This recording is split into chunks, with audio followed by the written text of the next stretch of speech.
Easter Sunday at my parents' house always felt like a performance I wasn't quite prepared for. The same flowered tablecloth, the same ham that Mom would fuss over for hours, and the same uncomfortable silences that stretched between the housework questions and forced compliments about Dad's lawn. This year, Marcus had volunteered to help with the annual attic cleaning.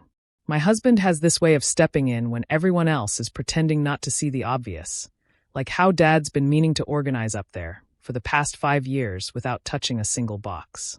I was downstairs folding the good napkins when I heard the footsteps above stop moving. Complete stillness. Then Marcus's voice, barely audible through the ceiling. "Emma, can you come up here?" Something in his tone made my chest tighten. Not the usual, "Where does this go?" or "Is this trash?" Something else entirely. I climbed the narrow stairs to find Marcus crouched in the far corner, motionless, staring at something behind a stack of Christmas decorations. His face had drained of all color. "Marcus," I whispered. He looked up at me, then glanced toward the stairs where Mom's humming drifted up from the kitchen. "Don't react," he said quietly. "Wait until your mom leaves." My heart started hammering against my ribs. "What is it?" He stood slowly and moved aside. Behind him, tucked between the wall and an old dresser, was a small metal filing cabinet I'd never seen before. The top drawer was slightly open, and inside I could see manila folders, their tabs carefully labeled in Dad's precise handwriting. Mom's voice called up from below. "You two need anything?" "I'm making fresh coffee." "We're good," I called back, surprised by how normal my voice sounded. Marcus waited until her footsteps retreated to the kitchen before pulling the drawer open completely. Inside were dozens of folders, each marked with dates going back 20 years. But it was the folder in the very front that made my breath catch, my name written across the tab, along with my sister Kelly's. With shaking hands, I lifted out my folder. It was thick, much thicker than it should have been for someone like me who'd always been told I was the simple one in the family. I opened it. The first document was a college acceptance letter. Not just any acceptance letter. It was from Northwestern University, dated 8 years ago, addressed to me. Full scholarship. I'd never seen it before in my life. "What?" I breathed, but Marcus held up his hand. Behind the acceptance letter were more documents. Letters from the scholarship committee asking for my response. Follow-up calls documented in Dad's handwriting. And then, at the very bottom, a photocopy of a rejection letter, supposedly from me, declining the scholarship due to other opportunities. The handwriting on the rejection letter looked exactly like mine. I grabbed Kelly's folder with trembling fingers.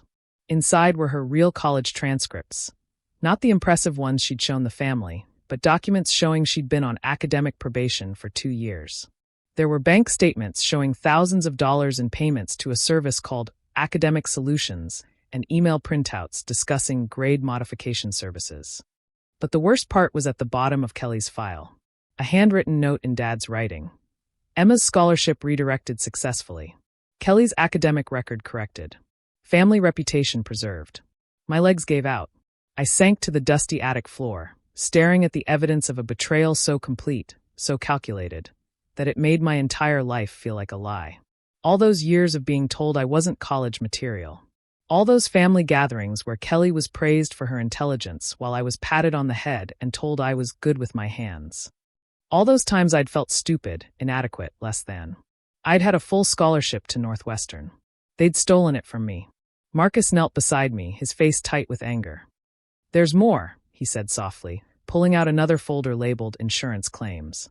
Inside were documents related to Grandma Helen's house, the one that had supposedly been destroyed in a fire when I was in high school.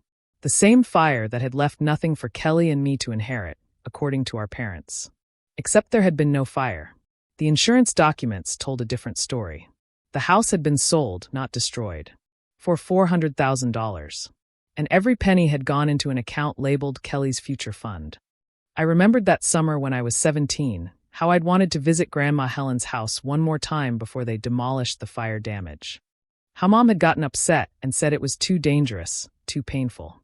How they'd rush me past the street when we drove through that neighborhood. The house had been sitting there, perfectly intact, while they spun me a story about tragedy and loss. "Emma," Marcus said gently, "we need to get out of here. Now." I nodded, unable to speak. I shoved the most damaging documents into my purse while Marcus quickly closed the filing cabinet and pushed it back behind the dresser. Downstairs, Mom was arranging cookies on a plate, humming the same hymn she always hummed when she was pleased with herself. "Leaving already?" she asked when she saw us putting on our coats. "Marcus isn't feeling well," I managed to say. "Oh, that's too bad. Take some cookies for later." She pressed a container into my hands, her smile bright and innocent. "Drive carefully." We drove home in complete silence. It wasn't until we were safely inside our own house that I finally broke down. But I didn't cry for long. Anger is a much more useful emotion than grief. The next morning, I called a lawyer. Not just any lawyer. I found one who specialized in educational fraud and family financial abuse. Her name was Patricia Valdez, and when I laid out everything we'd found, she didn't even blink. "This is more common than you'd think," she said. "Parents who steal opportunities from one child to benefit another. The fact that they forged your signature on that rejection letter makes this criminal fraud. What can we do?" "Everything," she said simply. "We can pursue criminal charges for the forgery. We can sue for the scholarship money you lost. Northwestern keeps records of declined scholarships.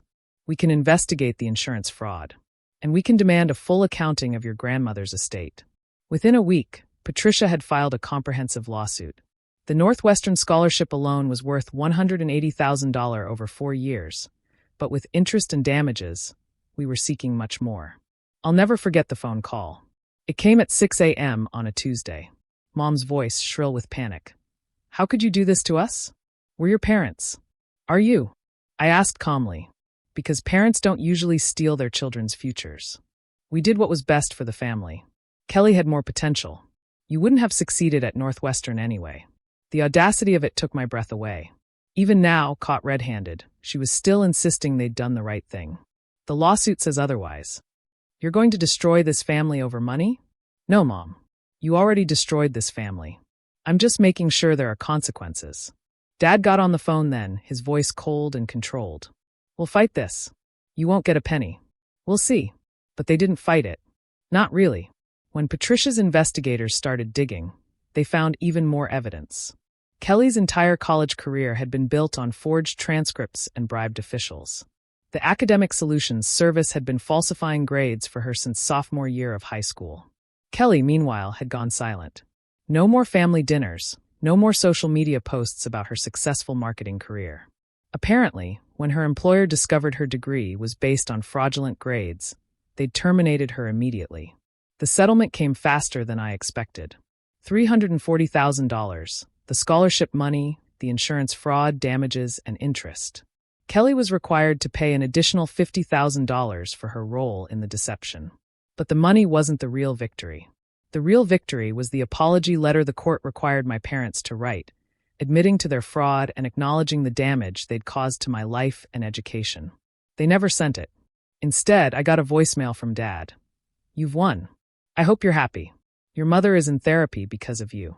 I saved the voicemail. Sometimes I play it when I need to remember why I did what I did. With the settlement money, I did something that probably surprised everyone. I enrolled in college. At 31 years old, I walked onto a university campus as a freshman. It wasn't Northwestern, that ship had sailed, but it was mine. My choice, my future, bought with justice instead of theft. Marcus supported me through every late-night study session, every exam, every moment when I doubted whether I was smart enough for this. Turns out, I was more than smart enough. I graduated summa cum laude with a degree in social work, specializing in family advocacy. Kelly tried to reconcile once, about 2 years later. She showed up at my graduation party uninvited, tears in her eyes, talking about how sorry she was and how she just wanted to make our parents proud. I listened to her entire speech. Then I said, "You knew. The whole time, you knew that scholarship was meant for me, and you said nothing. You watched me struggle and feel stupid and worthless, and you said nothing." "I was scared," she whispered. "So was I. Every day. But I never stole anyone's future because of it." She left without another word. My parents moved to Arizona not long after the settlement. They said it was for Dad's health, but everyone knew the truth. Small towns don't forget scandals like this, especially when court documents become public record. I run into people sometimes who ask what really happened with my family. I tell them the truth, simply and without drama. They stole my opportunities and gave them to my sister, so I took them back through the legal system. Some people think I went too far. They use words like family and forgiveness, as if those concepts automatically erase fraud and betrayal. But I sleep peacefully now, in a way I never did before. My life belongs to me. My achievements are my own. And when I look in the mirror, I see someone who is smart enough, strong enough, and worthy enough to fight for her own future. I kept one thing from Grandma Helen's house, a small ceramic bird she'd given me when I was little. When they sold her house, they donated most of her belongings to charity, but I found this one piece at a local thrift store. It sits on my desk now, a reminder that some things lost can be found again, and some truths are worth any price. Did I destroy my family? Maybe, but they destroyed my trust, my self-esteem, and my future first. The difference is I did it legally.